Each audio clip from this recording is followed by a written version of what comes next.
Look, I need you to guess something for me. How much money do you think the average American retires with? And I'm not talking about what some financial guru says you should have. I'm talking about what people actually retire with when they finally call it quits on their working years. Some of you are probably thinking $1 million because that's the number that gets thrown around constantly.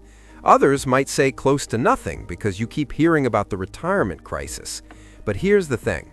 Almost nobody actually knows the real number, the data-backed number, the number that shows what happens when theory meets reality. My name is Bruce, and I spend way too much time thinking about personal finance and investing. If you're someone who feels overwhelmed by retirement planning or worries you're behind on saving, make sure to hit that subscribe button and give this video a thumbs up if this helps you out. So, let's start with the basics. The typical American retires at 62 years old. Now, you might be thinking, wait, isn't full retirement age like 67? And you'd be right. But 62 is when Social Security lets you start claiming benefits, even though they're reduced. Millions of Americans pull the trigger at 62 anyway. Some do it by choice. They're done. They want to travel, spend time with grandkids, whatever. But honestly, most people retire at 62 out of necessity. Health issues force them out, layoffs happen, physical jobs wear their bodies down, or they're taking care of aging parents or sick family members. The point is, 62 becomes this moment where their savings stop growing from new income and reality kicks in hard. Here's what most people don't realize. According to Federal Reserve data, the median household retirement savings for someone around age 62 sits between $185,000 and $200,000. Let me be crystal clear about what that number means. That's not total wealth. That's not their house. That's not a savings account or business value. That's strictly retirement accounts, 401ks, IRAs, money specifically set aside for retirement. Now, I know what you're thinking. Bruce, that seems low, but what about everything else they own? Fair question.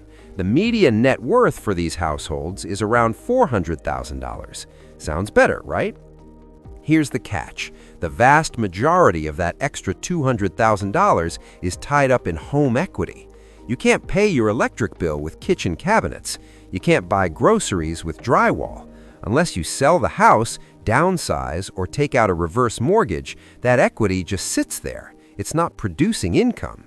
So the reality is this. The typical household has about $200,000 in actual retirement money and another $200,000 spread across their home, checking account, cars, furniture, and miscellaneous stuff that doesn't help them retire. This is where it gets really interesting. Why do people retire with such underwhelming balances? Think about it. Most people work for 4 decades. Money flows through their household for 40 years. It wouldn't take much to surpass $200,000, right? Well, there's not just one reason. It's a whole toxic mix. First, a lot of people never learn how investing actually works. Nobody sits them down and shows them what compounding does over time, or why the early dollars matter so much more than the later ones. So instead of feeling confident, they feel lost and paralyzed. Others are genuinely scared of the stock market. Maybe they heard about Uncle Jim, who lost everything in the dot-com crash, or Aunt Sally, who watched half her 401k disappear in 2008. When those are the stories you grow up hearing, of course the market feels risky and dangerous. Then there are people who stick with cash because it feels safe. They'd rather see a stable number in their bank account than deal with the ups and downs of investing, even though that cash is quietly losing value every single year to inflation. But here's the uncomfortable truth. A lot of households aren't avoiding investing out of fear. They're choosing today over tomorrow.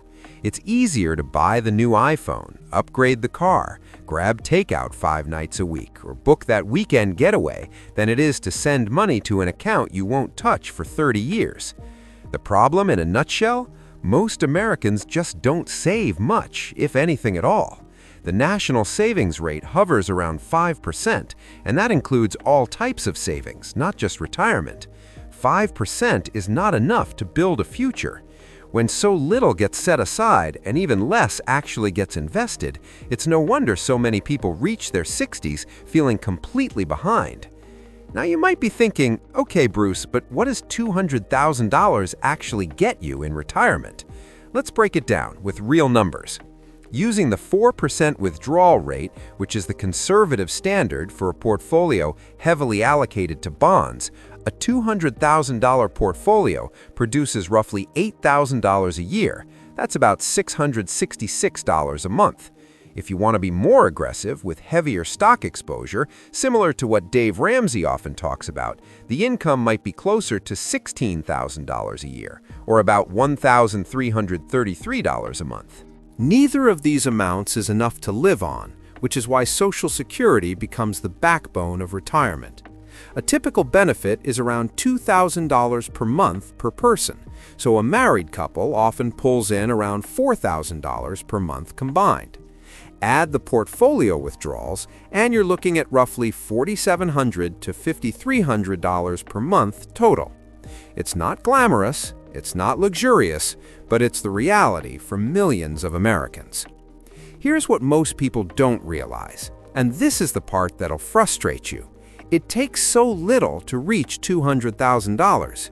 If a person simply invests $120 per month into an S&P 500 index fund from age 30 to 65, just about $4 a day, they'll end up with roughly $200,000. That's it. That's how little it takes to match what the average person retires with. But the reality, most people didn't plan this way. They probably tossed a little money into retirement after spending on everything else. It's like, well, we already went on 3 vacations, bought a new car, and remodeled the kitchen, so we might as well put a few thousand into retirement this year. Even more common, people hit their mid-50s and suddenly think, wait, we're going to need money for retirement, and start scrambling to invest whatever they can. But by then, they've lost the most powerful asset they had: time. This also reveals something critical. The bar to be above average is extremely low. If the average person retires with around $200,000, you don't need to be perfect to beat that. You just need to save slightly more than $120 per month or start slightly earlier. A person contributing $300 a month might retire with closer to $500,000. Someone contributing $500 a month might end up with $800,000 or more.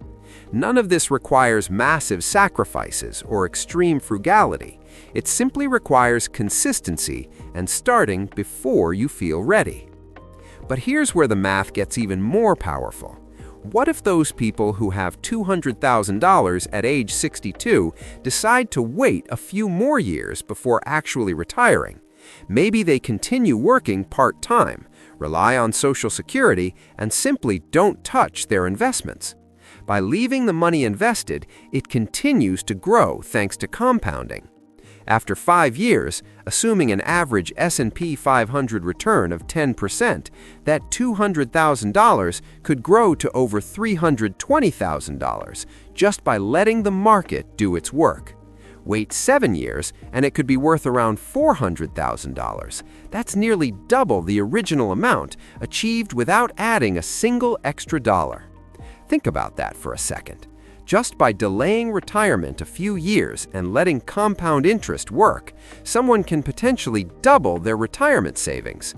That's not some get-rich-quick scheme. That's just basic math and patience working together. So here's what you need to do.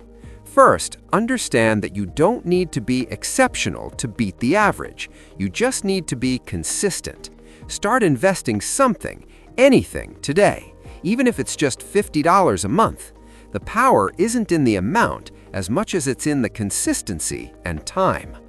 Second, challenge the voices telling you to enjoy your money now and worry about retirement later. Anyone thinking clearly knows it's all about balancing today with tomorrow. You don't have to choose between living now and saving for the future. You can do both with intentionality.